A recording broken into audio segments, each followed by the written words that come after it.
Alright, first off, I want to give all praises, honor, and glory unto Yahweh, Washem Yahushai, Washem Rakakwadash. Double honors to the apostles and elders of Great Millstone who rule well. Shalom to the brothers and highways and byways pushing this word in all sincerity and truth. The sisters, the believers, the helps, the hopeful elect. Shalom.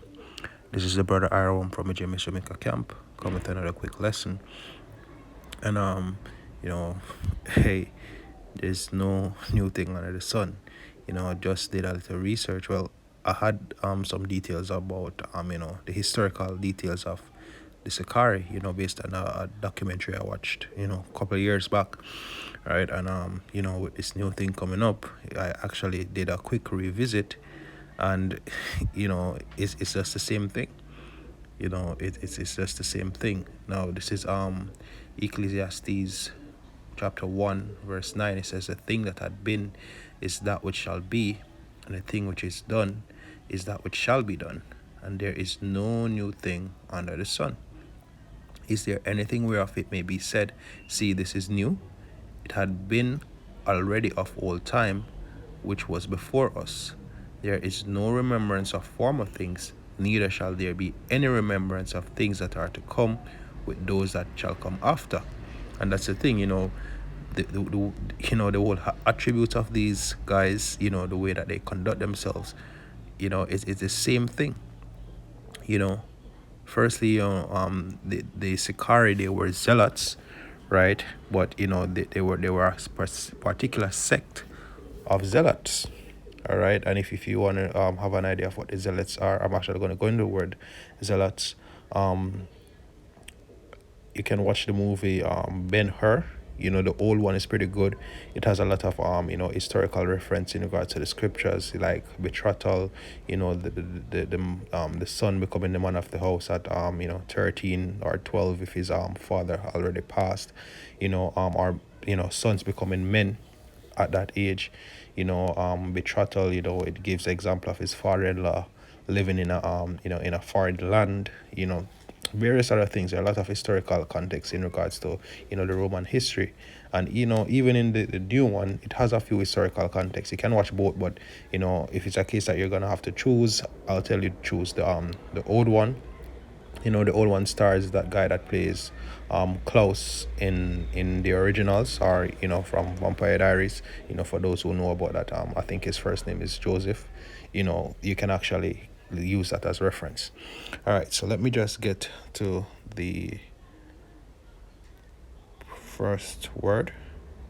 Right, so in Luke 6, there's a listing of the disciples, and I'll start at verse 15. Luke 6 and 15, it says, Matthew and Thomas, James the son of Alphaeus, and Simeon or Simon called Zelotes. All right, and we're going to look on this word Zelotes. All right, the Greek word, let the Greek play. Strong's G 2207. Zelotes. Zelotes. Okay. It says, one burning with zeal, a zealot, use of God as jealousy of any rival or sternly vindicating his control, most eagerly the desires of, zeal of for a thing, right? Now, it says to defend and uphold, vehemently contend for a thing. Now, let's go down here in the Thayer's Greek lexicon, and I'm going to start at where it says Deuteronomy 4 verse 24. Right, it says, from the time of the Maccabees, there existed among the Jews a class of men called zealots. I guess they were inspired by Judas and his Matthias and his family. Right, it says, who rigorously adhered to the Mosaic law and endeavored even by a restoration to violence, and endeavored even by a resort to violence after the example of Phinehas. So these men, they were all about the law, and they'd even resort to violence, after the example of Phinehas, who through his zeal, slaughtered those who were not following the laws of Yahweh Hashem Yahushua. The reference is there, Numbers 25 and 11, for those who want to read that. Also, there's another reference for,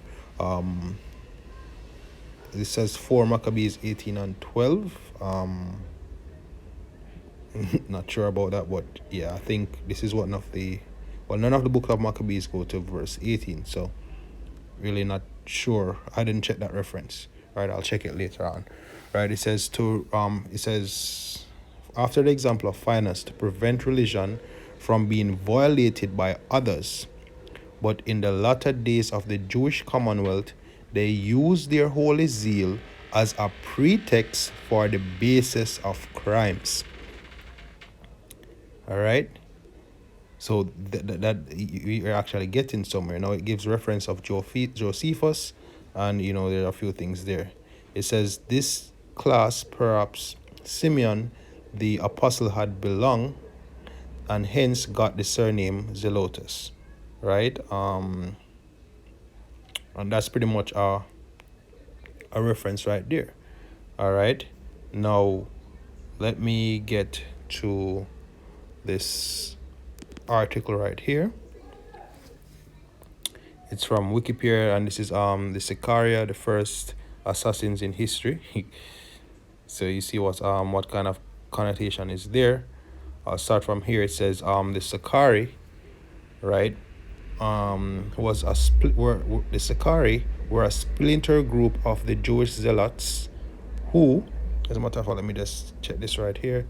Zealots, right, were a political movement in the first century, Second Temple Judaism, which we don't practice Judaism, right, which sought to incite the people of Judea province to rebel against the Roman Empire and expel it from the Holy Land by force of arms, most notably during the First Jewish-Roman War, right? Zealotry was the term used by Josephus for a fourth sect or fourth Jewish philosophy during this period, all right? So there you have it right there, right? It showed that, their thing was mainly by the force of arms. And, we see that, they do their, in the states that they have open carry, they go to Camp Strap, and, and it's all about the tough guy act, and, the whole 9 yards, right? Slakia. I'm gonna get here, but let me just finish this, right? It says, I'll read again. It says, Salakia, it says the Sicarii were a splinter group of the Jewish zealots who, in the decades preceding Jerusalem destruction in 70 CE, strongly opposed the Roman occupation of Judea and attempted to expel them and their sympathizers from the area, which would have included some of our own people. The Sicarii carried sikir, or small daggers concealed in their cloaks. Yeah, they walk around with their guns. At public gatherings, they pulled out these daggers to attack Romans and alleged Roman sympathizers alike, blending in the crowd and after the deed of and out blended into the crowd after the deed to escape detection. All right, so it gives some reference right here, about assassins and all of that. But I'm gonna jump down to here where it says history, right? It says victims of the Sicarii are thought to have included the high priest Jonathan. In although it is possible that his murder was orchestrated by the Roman government Antonius Felix. Some murders were met with severe retaliation by the Romans on the entire Jewish population of the region. So you see, these men don't consider that, talking about the actual Sakari today, they don't consider the fact that, their actions could bring a full, um, onslaught of Esau onto the flock, or onto our people. But guess what? It's all about being tough and proving that, want to fight, and they always, for the law, for the law, for the law, but they don't understand that, carnal, we didn't win back then. The ancient Sicarii didn't win by carnal means, and in this time around, we sure as hell ain't going to win by carnal means again, because it's all through the spirit. The only way we're gonna overcome Esau is through the spirit and power of Yahweh Shem Yahushai. And to them it might seem that, we're backing down, and we're agreeing with Edom and we're submitting, but they don't understand that, the way that they're going about it, it's not it, right? It says, however, on some occasions the Sicarii would release their intended victim if their terms were met, Much of what is known about the Sicarii comes from the Antiquities of the Jews and the Jewish War by Josephus, who wrote that the Sicarii agreed to release the kidnapped secretary of Eleazar, governor of the temple precincts, in exchange for the release of 10 captured assassins. Right at the beginning of the first Roman Jewish war, the Sicarii and possibly zealot helpers, Josephus differentiated between the two but did not explain the main difference in depth, gained access to Jerusalem and committed a series of atrocities in an attempt to incite the population into war against Rome. All right. So they would actually, do things trying to rile the people up to actually fight physically, right? It says in one account given in the Talmud, which we don't subscribe to the Talmud, right? They destroyed the city's food supply using starvation to force the people to fight against the Roman siege instead of negotiating peace. Their leaders include Menamhen ben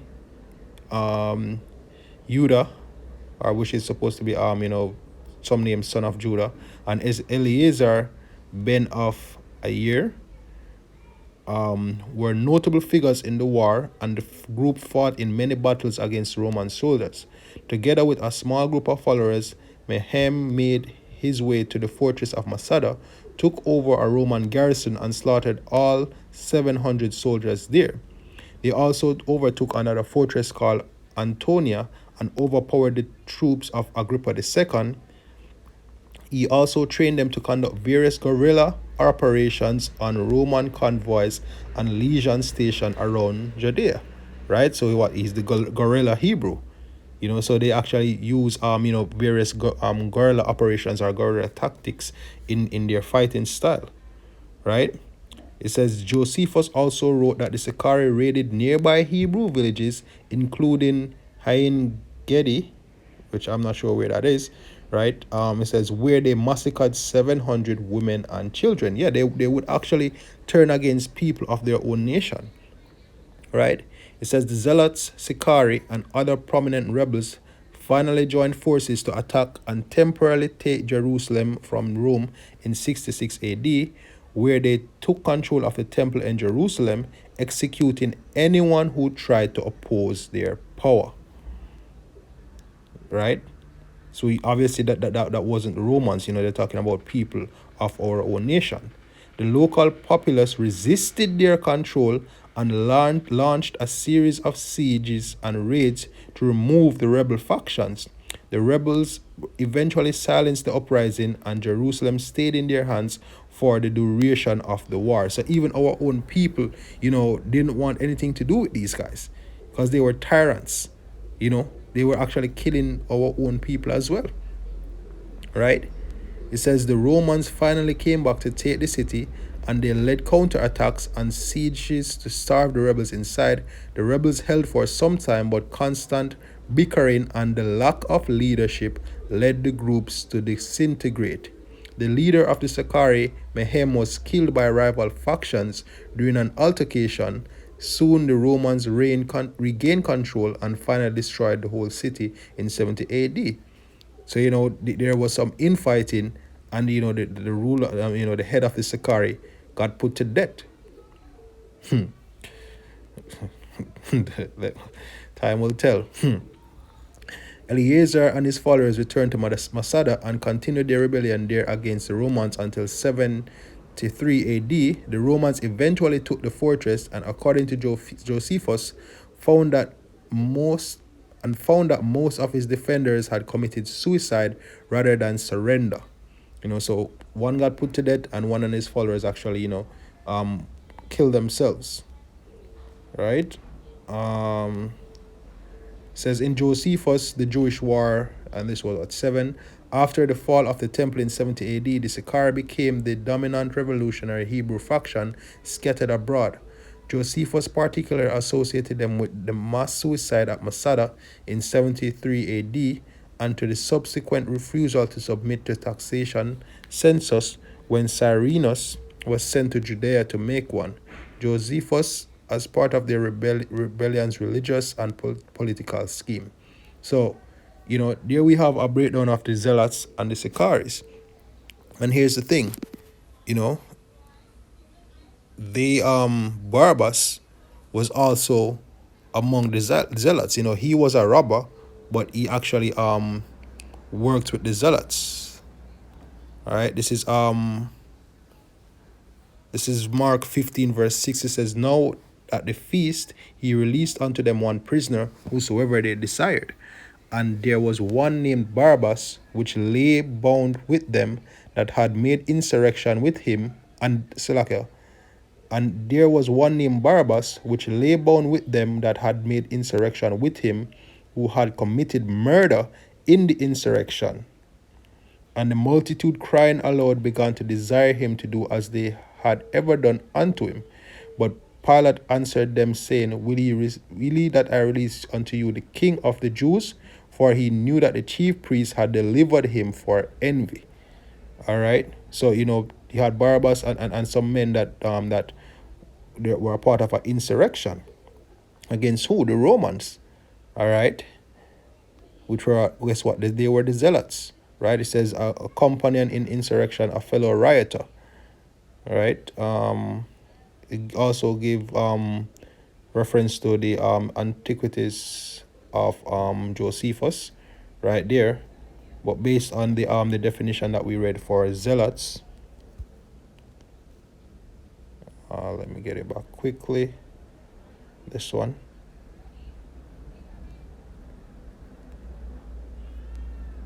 Right down here. Right. It says from there are a class of men called zealots who rigorously adhered to the Mosaic law and endeavored, even by a resort to violence, after the example of Finus, to prevent religion from being violated by others. But in the later days of the Jewish Commonwealth, they used their holy zeal as a pretext for the basest crimes. Exactly, because that's why they said that the Roman sympathizers, that hold on, the Roman sympathizers, you know, that's what they do. They would actually say that they're going against the law, and they'd actually commit murder. All right. So just a quick update on the zealots. Once more, to give all praises, honor, and glory unto Yahweh Shem Yahushai, Bashem Kodash, double honors to the apostles and elders of Great Millstone who rule well. Shalom to the brothers in the highways and byways pushing this word in all sincerity and truth. The sisters, the believers, the helps, the hopeful elect. Shalom.